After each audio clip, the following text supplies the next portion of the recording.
Good morning, friends.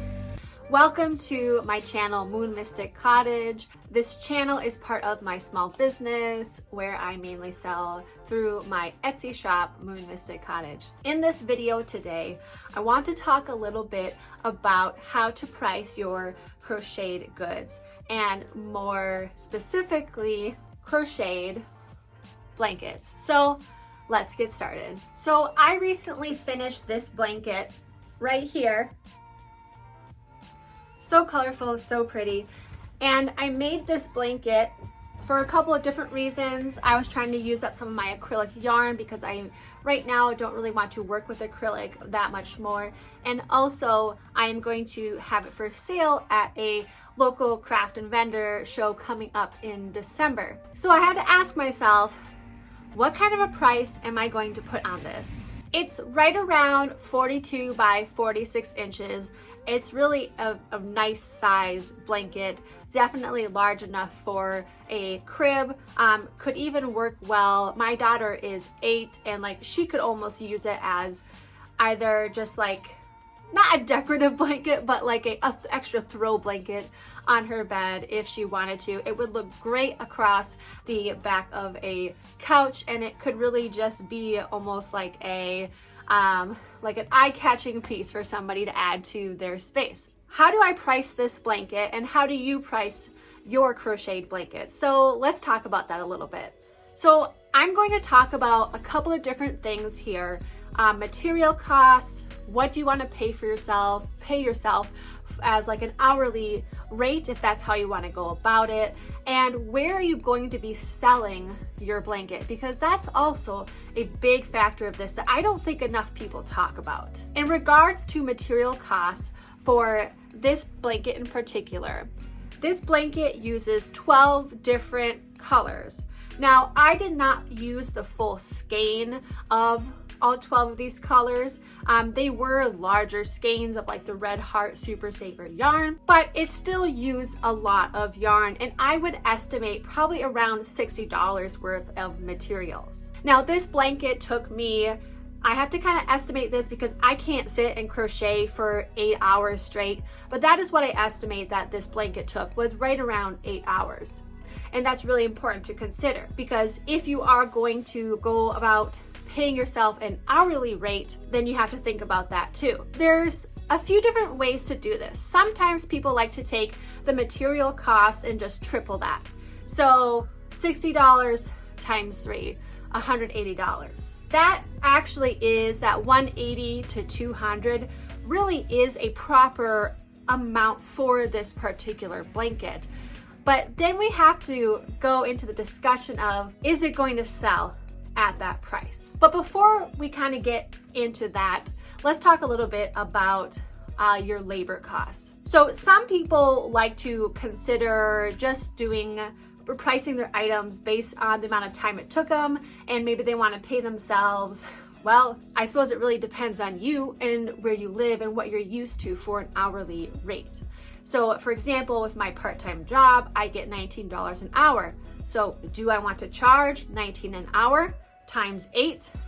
Well, you can certainly do that. So $19 times 8 is $152. It's not maybe quite where you need it to be because we're not exactly adding in our material costs. So let's just say we tack on an amount for material costs. Well, we're right around that $200, aren't we? We're very close to that. So again, there are a couple of ways that you can go about this.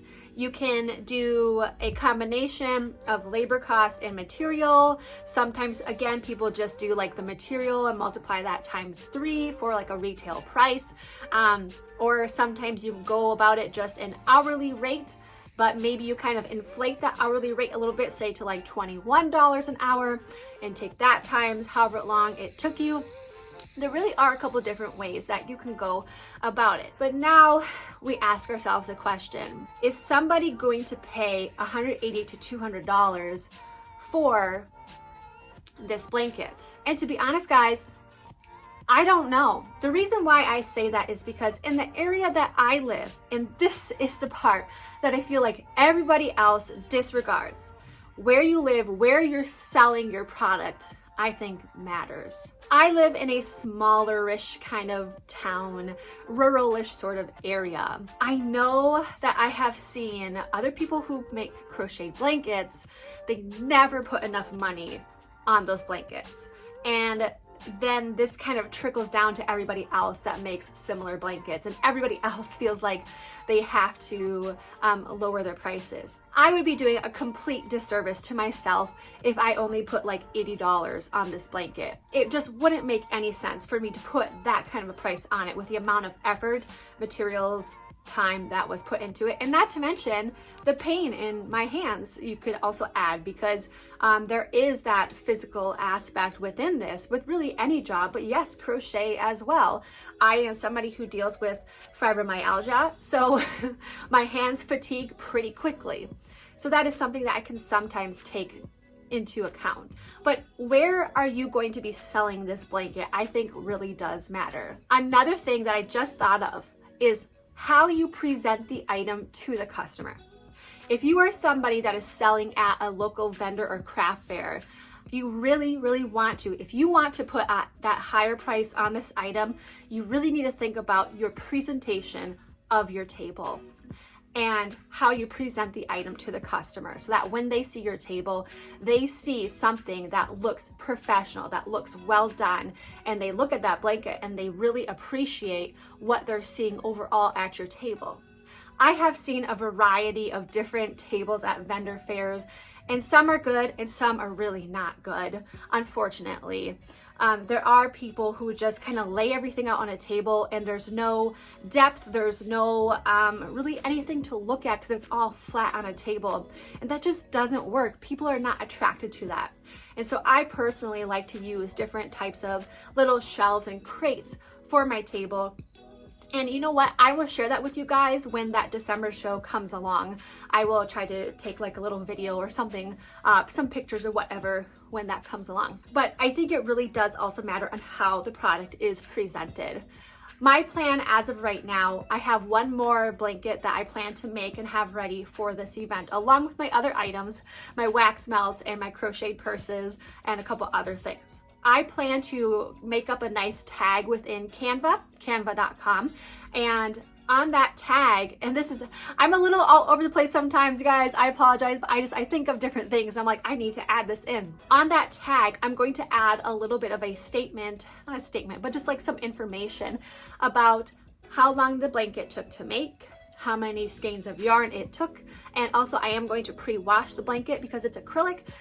Washing it once will give it a little bit more softness to it, and so I will mention, like pre-washed for softness, something like that. And then the price will be like maybe on the back side or whatever of the tag. Part of the reason why I want to do that is I think it's important for people to see that, hey, this took this long and it took this much material. So when you see this price, you understand. What I've already been thinking about putting on this blanket is somewhere between $140 and $160. And yes, guys, gals, I am not quite charging enough for it, really, when you look at the grand scheme of things with the materials and the time it took me to make it. But I have to try to really think about my customer base when it comes to this particular event. Are there going to be people there that are willing to spend that much? Yeah. But are there also going to be other people who maybe are a little more like me and like, I can't put that much down on a blanket? Yeah. So there's a lot that goes into this, and you really do have to think about where you're selling this item. Because as of right now, which I didn't say this yet, I'm not putting this into my Etsy shop right now just because I am only making like this one and one other one. So I don't know. If it doesn't sell at the December show, then I might go ahead and list it in my shop. But for right now, I'm not. Okay, everybody, so I definitely covered a little variety of things in this video, and I realized I didn't give like an exact answer for this question that you might have about your items, but it really does come down to the individual, how much you want to charge for your items. Just remember to think about what is your material cost. What would you want to pay yourself per hour for creating this blanket? And do you want to go about, say, just like tripling your material costs?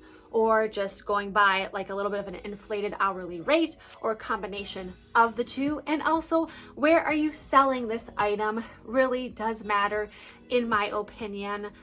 It really does, because smaller areas compared to larger-ish areas, there's a difference in the crowd of the people. So just something for you to think about. I hope this was helpful in some sort of way. Definitely let me know by leaving a like, leaving a comment down below. Please consider subscribing, and thank you for being here, and thank you for watching. Bye.